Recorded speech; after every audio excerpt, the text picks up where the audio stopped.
આગામી 30 માર્ચથી ચૈત્રી નવરાત્રિનો પ્રારંભ થનાર છે ત્યારે શક્તિપીઠ અંબાજી ખાતે આવતા હજારો દર્શનાર્થીઓને દર્શન અને આરતીનો લાભ સરળતાથી મળી રહે તે માટે અંબાજી મંદિરમાં હિન્દુઓના વિક્રમ સંવત 2081ના નવા વર્ષના પ્રારંભથી દર્શન આરતીના સમયમાં ફેરફાર કરવામાં આવ્યો છે, જેમાં ખાસ કરીને ચૈત્રી નવરાત્રિના ઘટ સ્થાપનનો પણ સમય નક્કી કરાયો છે, જે ઘટ સ્થાપન મંદિરના સભા મંડપમાં કરાશે। પ્રથમ ચૈત્રી નવરાત્રિના દિવસે ઘટ સ્થાપન સવારે 8:30 થી 9:30 કલાક સુધીમાં કરાશે, જ્યારે સવારની આરતી 7:30ના બદલે 7:00 કલાકે થશે।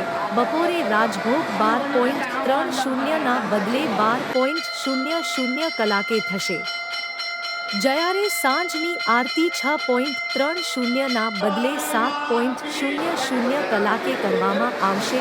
અંબાજી મંદિરના બદલાયેલા દર્શન આરતીના સમય ઉપર એક નજર કરીએ તો સવારે આરતી -7:00 થી 7:30 કલાક સુધી, સવારે દર્શન -7:30 થી 11:30 સુધી, બપોરે દર્શન -12:30 થી 16:30 કલાક સુધી થશે।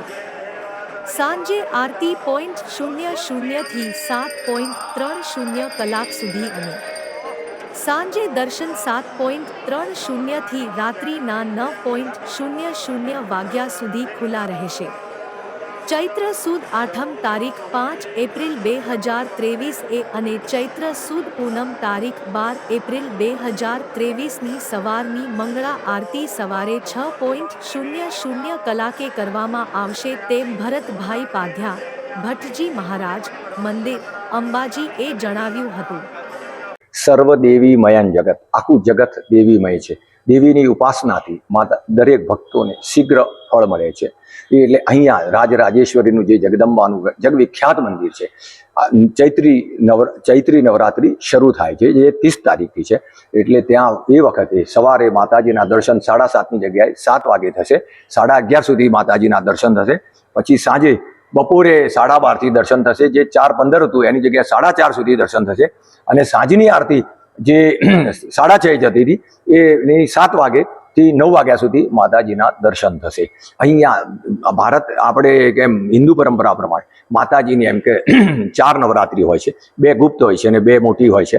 એક મોટી અને એક આ ચૈત્રી નવરાત્રિ જે વસંત ઋતુમાં આવે છે એને વાસંતિક નવરાત્રિ કહે છે, અને આસો મહિનામાં આવે જેને શારદીય નવરાત્રિ કહે છે। જે શારદીય નવરાત્રિ એટલે આસો મહિનાની નવરાત્રિમાં ગરબા ને બધું હોય છે। આ નવરાત્રિમાં અહીંયા અંબાજીમાં અખંડ ધૂન જે ભક્તો વર્ષોથી જે આવે છે એ લોકો અખંડ ધૂન કરે છે। અને લગભગ આપણે માતાજીને અહીંયા ઘટ સ્થાપન થશે, જેનું મુહૂર્ત લગભગ 9:30 આસપાસ થશે। તે નૂમ એકમથી તે નૂમ આઠમ સુધી રહેશે। અને આઠમના દિવસ જે માતાજીને અહીંયા અંદર હવન થશે, એની અંદર જે જવાયરા થશે એ પધરાવવામાં આવે છે। એવી એક અહીંયા આખી પરંપરાઓ છે। અને માતાજીની જે આરતી અંદર જે થાય છે એ ઘટ સ્થાપન પછી પણ આખી આરતી જય આદ્યાની એ આખી આરતી થાય છે। પછી ભક્તો આશીર્વાદ લે છે અને ભક્તોના માતાજી મનોકામના પૂર્ણ કરે છે। આ પરંપરા પ્રમાણે તો એક જ આરતી થાય છે, પણ ઘટ સ્થાપનની સવારે જે છે એની બીજી પણ પાછી એની એ જય આદ્યા શક્તિની આખી ફરીથી આખી જ આરતી થાય છે। આરતી થયા પછીથી બધાને એમ કે 3 એ થાય છે, અને પછી બપોરે પણ માના દર્શન થાય છે અને સાંજે પણ માના દર્શન થાય છે।